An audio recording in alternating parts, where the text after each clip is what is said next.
Wars began and swords were crossed because of her. She dictated her will to France, but was ultimately subservient to love. Rumors swirled of a romance with her own brother. Such was her influence over the general. This is the story of Geneviève de Longueville, a princess from the House of Condé, a demon with the face of an angel. The beautiful girl began to show her claws at a young age, but no one dared to oppose her. As the daughter of two illustrious houses, Montmorency and Bourbon-Condé, and a close relative of the King of France, she was expected to wield power. She was born in a prison where her rebellious father had been locked away for his own protection. The prince was plotting against the favorite of Queen Marie de Medici, but his fervor was quelled at the Château de Vincennes. His wife chose to follow him there. In the fortress, Geneviève was born, along with her brothers. Once freed, Prince Condé did not rest. While their parents schemed, the children were sent to different educational institutions, and Geneviève was placed in a Carmelite convent, while her brother Louis ended up at a military academy on Rue de Temple. Only the youngest, the capricious and sickly Armand, remained with their mother, and Geneviève excelled in her studies, obeying the rules of the nuns, yet she remained true to herself, proud, willful, and never forgetting for a moment that she belonged to the Bourbon lineage. A severe blow to her pride came when her uncle was executed. It was then that the young woman realized that noble birth and immense wealth could not guarantee freedom and life in France. She understood this and etched it into her memory. In the year 1635, Princess Condé was introduced to the court. The fair-haired, blue-eyed beauty, sharp-tongued and witty, charmed many. In the famous salon of Madame de Rambouillet, she was welcomed with open arms. Meanwhile, her parents were searching for a husband, one notable and influential enough to ally with their illustrious family. Ultimately, Geneviève was married off to a widower, 24 years her senior, the governor of Normandy, the Duc de Longueville. The aging duke suffered from gout. He was neither a tyrant nor a fool, but he could not ignite the heart of his young wife.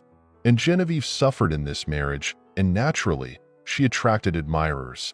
She had been the object of affection before, but once she became a married woman, and Geneviève truly blossomed. Etiquette frowned upon the romantic escapades of young maidens, but a married woman could indulge in such pursuits. Soon, her husband's former lover, Madame de Montbazon, made public Genevieve's letters to Count de Coligny. To defend the lady's honor, the young man challenged the offending cavalier, the Duke of Guise, to a duel. The duel ended tragically for Coligny, and the French court made dark jokes, suggesting that the House of Guise was indeed a curse for Coligny. A century earlier, another Guise had also sent a member of that family to the grave. But the story did not end there. Since the honor of Princess de Bourbon was at stake, Madame de Montbazon was compelled to publicly apologize to Geneviève. This act sparked an all-out war between the two women. The court was divided. Some supported Montbazon, while others rallied behind the Duchess de Longueville. Once, Geneviève accompanied her husband to Munster, where negotiations were underway to end the 30 Years' War. The clever and resourceful young woman made a significant impact on the proceedings, arguably more than her husband, who had been appointed as the negotiator. The beauty was celebrated as the goddess of peace and harmony, and Geneviève became increasingly convinced of her own power. A turning point came with her relationship with Prince de Marsillac. He sought additional privileges for himself, but ultimately failed. However, he managed to turn Geneviève against Anna of Austria and Cardinal Mazarin. The beautiful woman devised an audacious plan. What if she could orchestrate the removal of the cardinal? Even better, what if she could seize control of the entire affair, France itself, and appoint her own brother as regent for the young Louis? This brother was the renowned general, Prince Louis II de Bourbon-Condé. Initially, he was skeptical of his sister's suggestion to lead a rebellion. But when Geneviève began to act independently, the prince saw she was making progress. The parliament sided with the beauty. She had a way of influencing minds. Gradually, the prince's attitude toward the queen began to shift. He had ended a long-standing war and expected rewards and positions of power, but he was overlooked. Angered, he joined his sister, and Genevieve made little effort to hide her affair with Prince Marsillac. When her latest child, Charles Paris Orleans, was born, her husband acknowledged him. But who could doubt the true paternity? Paris openly congratulated Marsillac. The sharp contemporary, Paul de Gondy, dedicated several pages in his memoirs to this episode.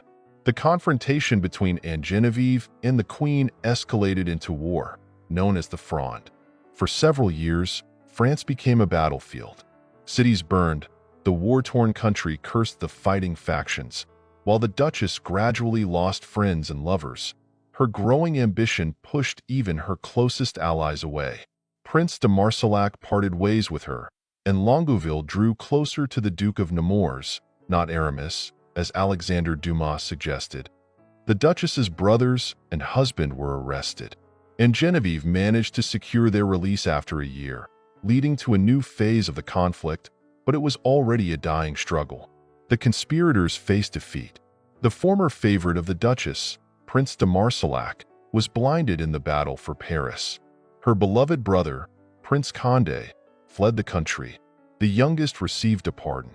And Genevieve? She was no longer needed by anyone. She was allowed to withdraw from the court to Normandy. The Duchess's disappointment was so profound that she spent the rest of her life quietly and almost unnoticed. She engaged in charity work and studied the new religious movement of Jansenism. She no longer attempted to play any significant role in France. Her inner demons had quieted. She remained immortalized in numerous portraits, beautiful, like an angel.